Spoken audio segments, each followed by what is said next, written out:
Welcome back. You're watching NewsX. My name is Vineet Malhotra. Donald Trump, who has often claimed credit for diffusing conflicts, has now made a lengthy post on Truth Social saying he deserves the Nobel Peace Prize. In doing so, he has once again claimed credit for the India-Pakistan ceasefire. This rant follows his meeting with Pakistani Army Chief Asim Munir at the White House. Interestingly, Pakistan has now formally nominated Trump for the Nobel Prize. Meanwhile, India's Defense Secretary has pointed out the absence of Pakistani Prime Minister Shehbaz Sharif in the meeting.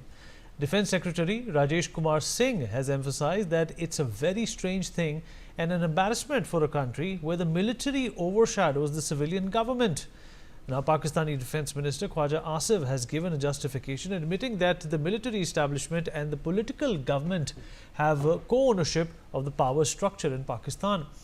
He has stated that it is a hybrid model where the civilian government and military sits together and decides about what business to do. Well, the US claims to be a champion of democracy, yet the American president hosted the army chief of a country that has a history of military coups.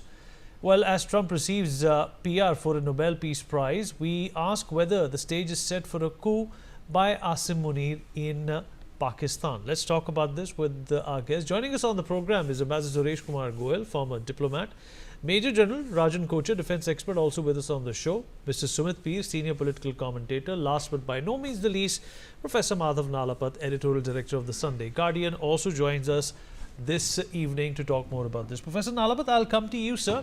Well, Asim Munir goes to White House, meets Donald Trump. Trump says, okay, well, I helped you diffuse tensions with India. Nobody can verify that. Trump is the only one saying that. It has not been made official by the Pakistanis or the Indians. And he also, in fact, has met with the army chief. I, as a citizen of this country, sir, can never envisage in my wildest dreams that our army chief or naval chief will have a one-on-one meeting with the president of any country, leave alone the United States. This in itself, Professor Nalapat, is the testament of the lopsided way that Pakistan has been working in, and they are supporting Donald Trump to get a Nobel Prize. How convoluted is this situation according to you, sir? Well, you described it very well by saying Orwellian. The reality of the situation is that the chaps in khaki have been in charge of Pakistan since the 1950s, since Ayub Khan's coup. And ever since then, the military has been in charge. So, and American presidents have recognized that, and they have always given precedence to the military or the civilian establishment. Yes, indeed, they sit together. Yes, indeed, they discuss things. And all that he forgot to add was basically that it's a one-way discussion. The Pakistan Army chief gives the command, and the civilian government says, yes, ji hazur, and carries it out. So that is the reality of Pakistan. It has been the reality from the 1950s. It is the reality now. So as for hybrid, situation, there's nothing hybrid about it. It's completely one way. But the Pakistan Army is expert in hybrid war. They're expert in terrorism, expert in the export of terrorism, and in the export of trainers for terrorism and terrorists themselves. So in that sense, they are into hybrid war. But this is not a hybrid. It's only one way. It just goes from the Pakistan military to the civilian establishment, who just have to carry it out. And they don't carry it out. Well, look what happened to Benazir Bhutto. Look what happened to Zulfikar Ali Bhutto. And look how completely quiet the Sharif brothers are, and how completely quiet the Zardari family is. I think that just shows you that the army is all powerful, and thank God in India we have a different situation. We have a civilian government that controls the military, and where frankly the defense minister and the prime minister are basically in command, not the army chief. And I think that is where civilized nations go. And that's where India went right from the beginning. So I'd like to say, Vineet, it's laughable. That's all I can say. It's a matter for amusement. That's all I can say.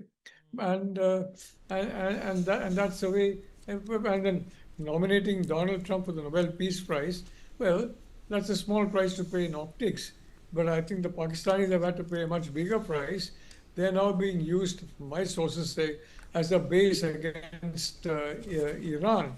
They're being used to spy, especially, and a lot of intelligence is now being basically generated and developed by stations in Pakistan. So I think that is the use to which the Pakistan military has allowed itself to be used. I'm not surprised. This is a military on for hire. It's for hire to the highest bidder. It's Americans, the Chinese, and now both together. Thank you. You're quite right. Ambassador Goel, hybrid model. This is the first time I've heard a country or their, people who run the country making such a statement that, it's run in a hybrid model. Can a country be run in this hybrid model? We have seen dictatorships in the past. We have seen independent governments. We have seen dictators. We have seen Idi Amin. We have seen Gaddafi. We have seen a number of those who have tanked their countries, put them in debt for decades. Isn't it clear to the Americans that this is a skewed model? And, whether they, know that or not, which they definitely do, they are supporting it in one way or the other. Vineet, let me take a diplomat's point of view on the whole issue, really. And you will forgive me if I say things which may not be actually conventional wisdom, particularly in the group that I see in front of me. We know what Pakistani army is all about. We know what Pakistani political system is all about. We know who runs the show there, and therefore, if Prime Minister and the President say that we have a hybrid model and we co-opt, etc., etc., well, I mean, this is what Pakistan is all about. So therefore, and more than anything, we know what Trump is all about. Right from the day one, when he became president in the first term and the second term, we all have known that President Trump likes to be flattered. He has a huge ego, and therefore anybody who flatters to his ego will get his way with him. And he who does not, whether he's right or wrong, is not the issue. President Trump will look at him with questioning eyes. That is the issue. But the fact, the reality on ground is that he is president of one of the most powerful nations in the world today. And not only militarily and economically, other countries, even China, will take a long many years to catch up with them. And even when China catches, India will have another enemy to contend with. So my take would be, and I hope you'll forgive me, did we play it well? That is the issue here. Now, Asim Munir goes there and he panders to the ego of Trump by saying that, oh, he should win, he should be given the Nobel Prize. Laughable, yes. But do we have to laugh now? Or can we laugh later after getting what we want? Because we still need things from the USA after all. We need technology from there. We still call USA as a strategic partner. The net result is that we have Trump, who basically hyphenates India with Pakistan, who equates India and Pakistan, who basically now has begun to question our own security models. Point really here is, Vineet, as a diplomat, you do not always talk truth. I mean, you talk truth, but you do not always speak truth. Sometimes you don't say things. You don't have to call that Trump is an idiot. Those who know Trump, know Trump. But Trump, whatever he may be, he can still call the military aircraft and go to bomb Iran. They still have the bunker breakers. And if he engages himself in the Iran war, where is the world going to be? So what I'm saying here, Vineet, is right from the day one when Trump claimed that he mediated in the India-Pakistan war, whether truth or not, there was a different way of saying things. We didn't have to mock at him right in the beginning. We could have very well said that, look, during the situations like this, there are many conversations which take place among leaders of India and so and so. The point is that We had the ceasefire when the DCMO from Pakistan called our DCMO and requested for the ceasefire. Where is the untruth in this? But we don't have to say things which are not necessary and where we know that we are rubbing people the wrong way. I think I've said enough, Vinny. As a diplomat, I basically, and remember one thing, I may not like Chinese, but the wisdom is not our exclusive domain. Chinese know how to use their strength. They kept quiet till they became able to question the world. We have begun to question the world when we are still there on the way.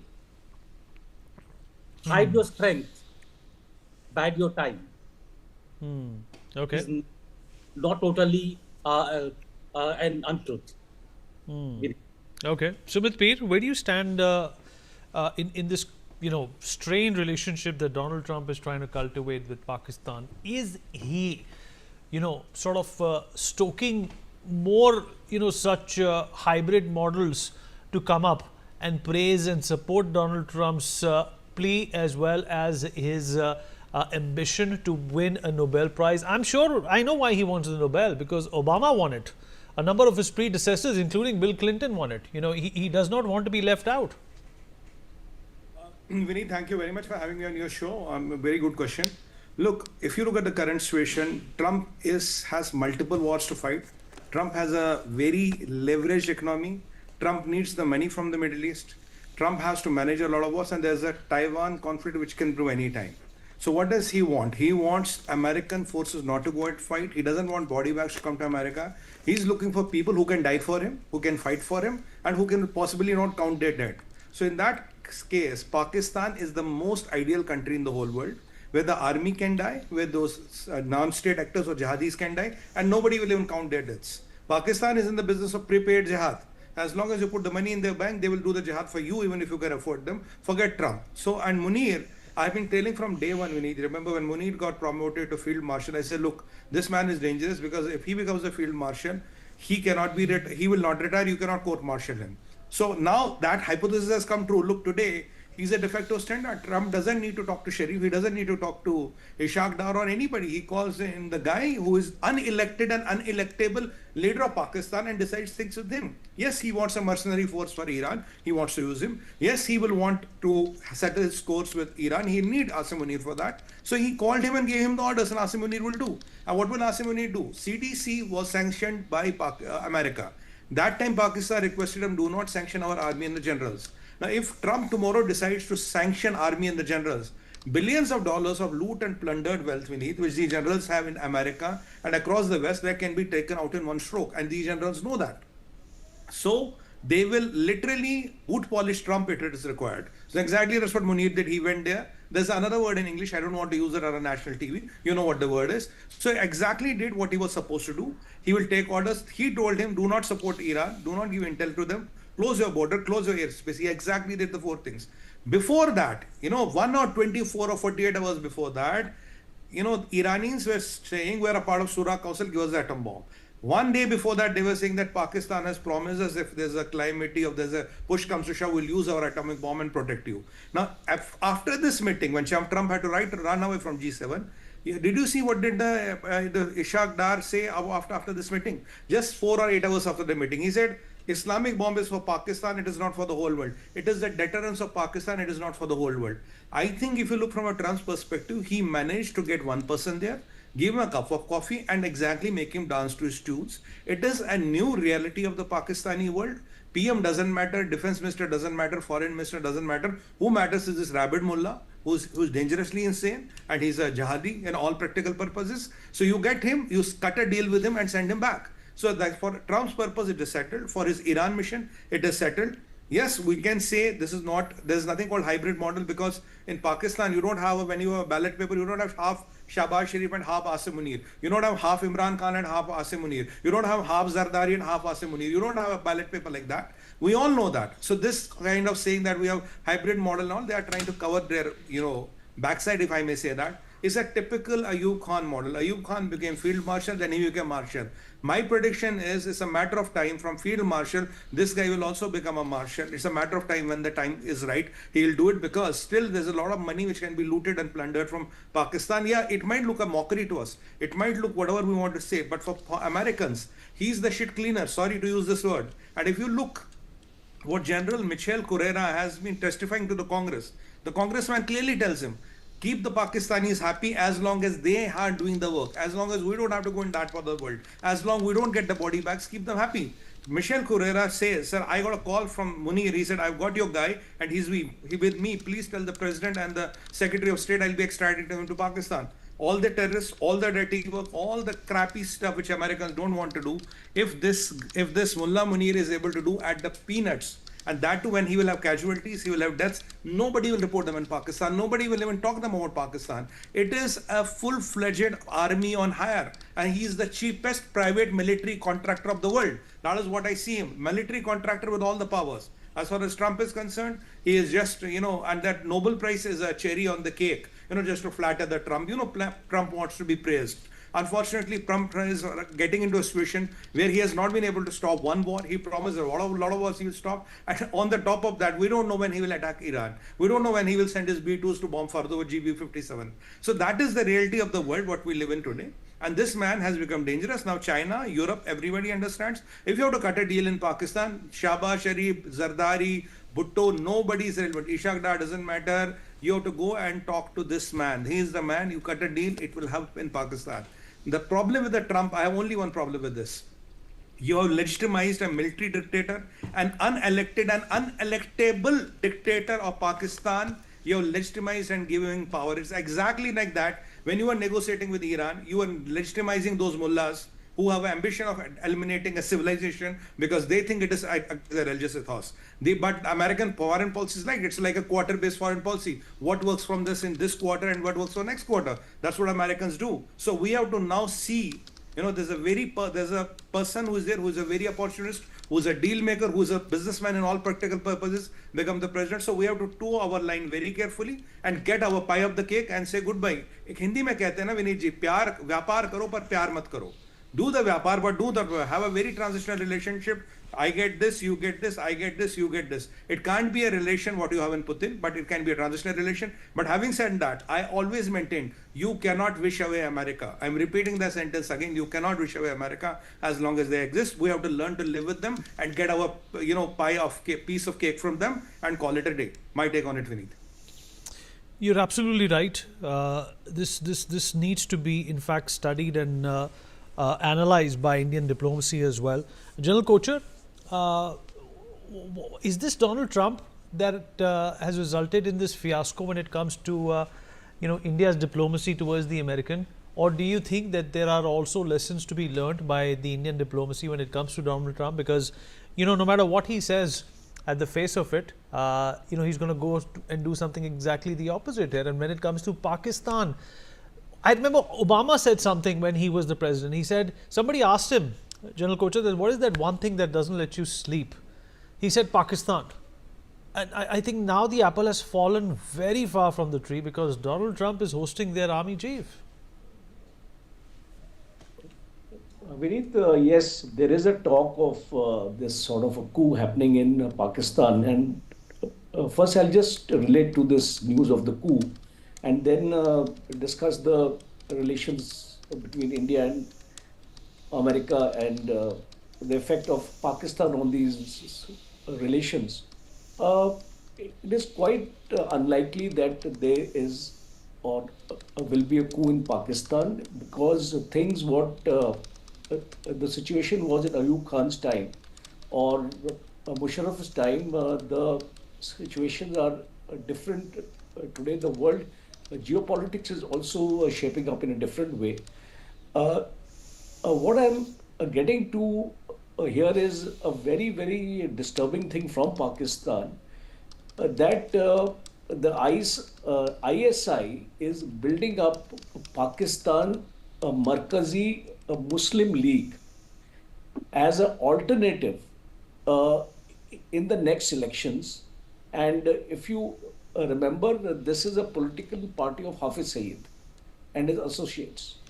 And the ISI is working very, very closely with Pakistan Markazi Muslim League Party.